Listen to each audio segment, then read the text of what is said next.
Welcome to another session in this course. This session is a continuation of the previous session where I covered the part 9 of HTML basics. Now we are into the part 10. As part of this part 10 of this HTML basics, I'm going to start with creating a drop-down field by writing some HTML code. By using the HTML code, how to create a drop-down field. In HTML, if you want to create a drop-down field, you have to use a tag known as select tag. Using the select tag, you can not only create a drop-down field, but also you can create a multi-selection box field. You can also call this multi-selection box field as a list box also, okay? You can either call it as a multi-selection box field or list box field. Both are same. It has different names.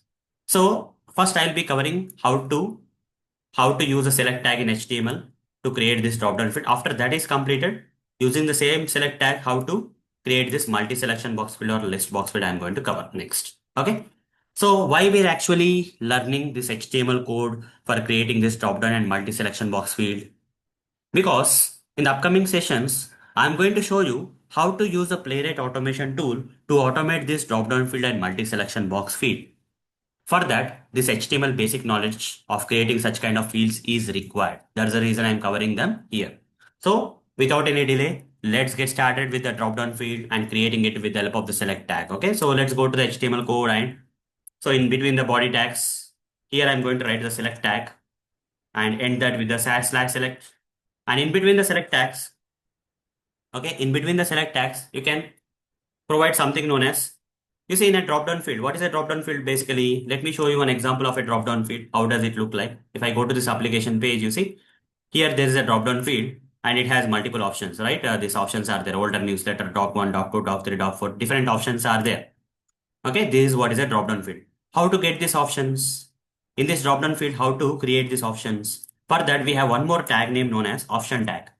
Okay, we have to use select tag, and inside the select tag, we have to use option tag as a child tag for each and every option that you want to list inside this drop-down field. Okay, so here in the select tag, which will create a drop-down field, inside that as a child tag, I'll create option tag /option. And inside this option tag, I'll be giving different names, like for example, I'll give Spider-Man as one option. Okay, then next one, I'll give Iron Man. Then I'll give the next option, that is Batman. Okay, then Superman. Okay, then different names: Hulk, Captain America,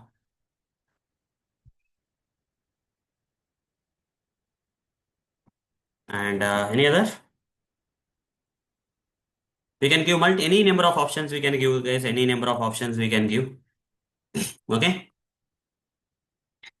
and then Ant-Man and so on. I can give any number of Marvel characters and all different characters I'm giving here. That's okay. So save this, and I created drop down field with this many number of options. For each and every option, I have used option tag, and for the drop down field, I have used the select tag. Now save this and just go to the application. I mean, just go to the browser and load that HTML file, which has that HTML code we have written for creating a drop down field. And now you got a drop down field already with all the options that we have mentioned. Spider-Man. At a time in this drop-down field, you can select only one option at a time. Okay, either this option or this option.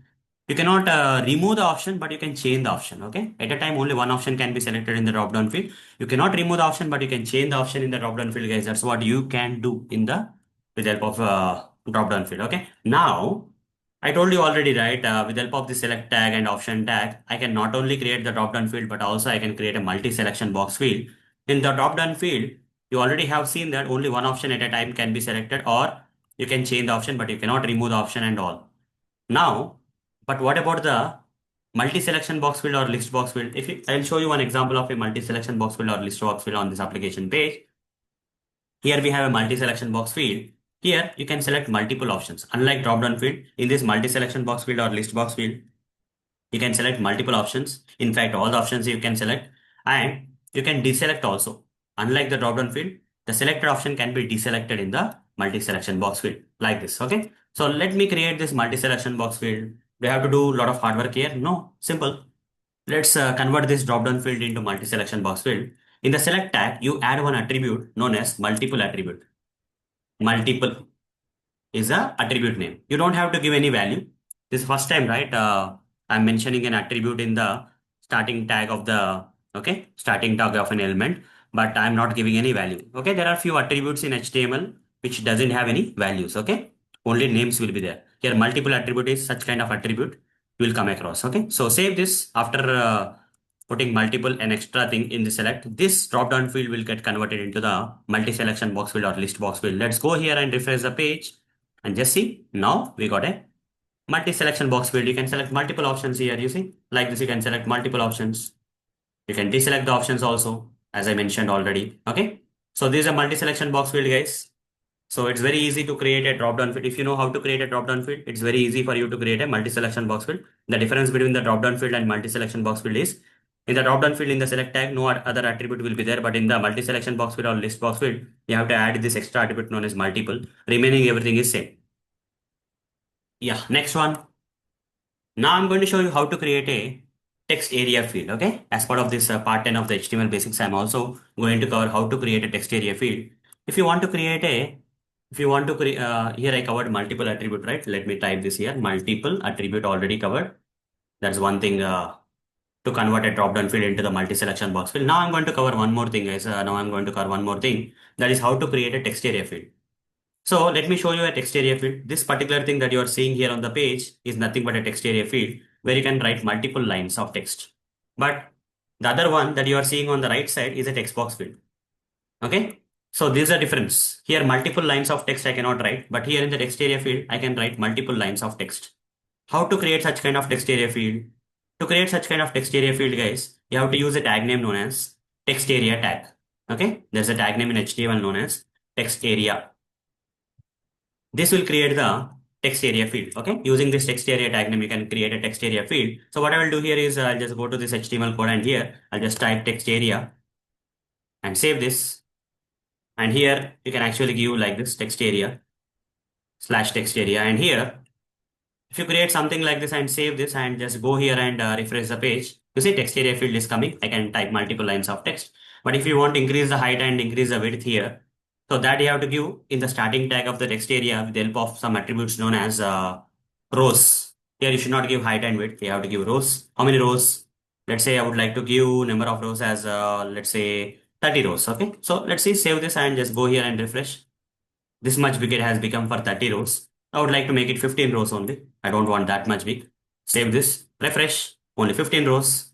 These are 15 rows, 1, 2, 3, 4, like that, 15. Now, if you want to give the columns, okay, for width, you have to give the columns. So here I'll give 20 columns. Okay, let's see what will happen if I give 20, refresh, same, almost same. Then I'll give something like 80 columns, refresh. Now it's kind of good. Okay. 80 columns is this much width will increase. Okay. Now here you can type the text, guys, whatever the text you want to type. And one more thing with the text area field here is by default. Okay. When you refresh this page, you see by default, no text is coming by default in the text area field. You have to type it. But if you want some preloaded text, you can type it here. Okay. I'll just write some text. My name is Arun Motori. Okay. The general, I love HTML. HTML stands for hypertext markup language.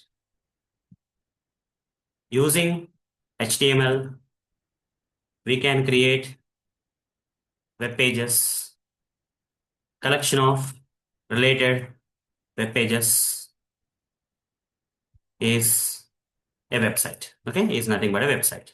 Like this, I have written some preloaded text, guys. So if I refresh this page, by default, this text area field will come with this particular text.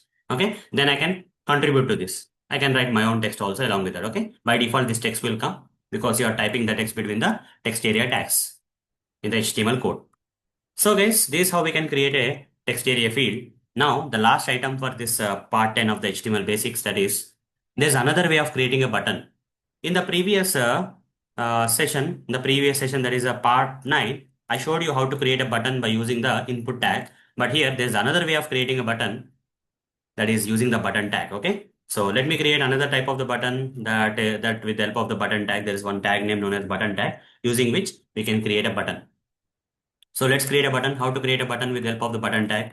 Just write button here, button, button, slash button. Like this, you write button slash button and save this, guys. Save this and go here and refresh the page. You'll get a button, but this button doesn't have any label. And if you want to get the label for that button, you have to type the text in between the starting and ending tags. Okay, save this. Now you got the login button. Okay, this is another way of creating a button in HTML, guys. This is another way of creating a button in HTML. Okay. So with this, we are done with the part 10 of HTML basics. With this, we are done with the part 10 of the HTML basics. And the next part, that is part 11. As part of this HTML basics, I'm also going to cover the CSS. Okay. So if you learn CSS, right? If you learn CSS, what will happen? You see, it's a dual purpose again. Okay. As part of this HTML basics, I'm also covering the CSS basics also. Very, very high level, guys. Not that depth like HTML basics still. Okay. Just at a high level, I'm going to cover the CSS related stuff. So you can understand kind of locators better and all those stuff. Okay. I cannot tell you what you are going to, with the help of this knowledge, what you are going to achieve in the next sessions. I cannot clearly mention here, but definitely this will be useful, guys, when you go to the appropriate time, guys, right? When I cover the locators for you, there's one type of locator known as CSS selectors locator. Then you will understand how the CSS selector locators actually came into picture. Okay. If you understand the CSS topic, you can understand the CSS selector type of locators. Okay. That is the reason I am covering the CSS basics of CSS here at a very high level, actually. Okay. As part of the part 11, I'm going to cover that. That is in the next session. So that's all for this session. See you in the next session. Thank you. Bye bye.